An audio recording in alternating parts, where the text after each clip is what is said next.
Ayan o mga kapatid, dito tayo sa may Times Beach. Itong pinaka-entry ng Bucana Bridge, Davao River. So daanan natin. So nandito pala yung batching plant nila, no?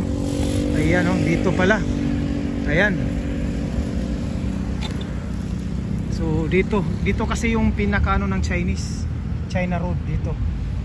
So dito ginagawa nila.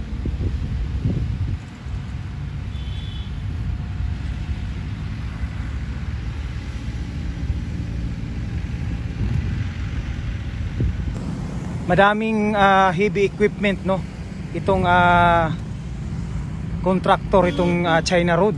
Kaya itong Bucana Bridge, malayo talaga itong isang taon matapos talaga ito by year 2025.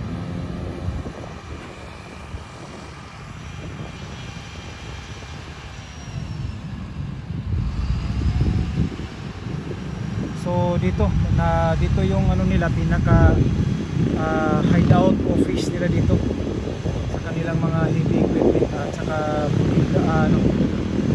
kumbaga ano nila dito, office.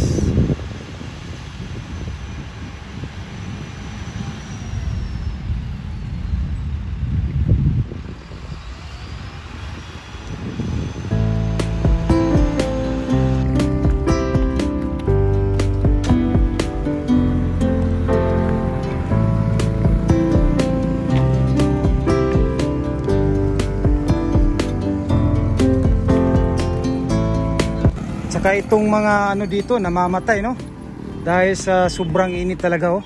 Sana madiligan, no, namamatay itong mga yung mga kahoy dito na itinanim, no, dito sa Times Beach.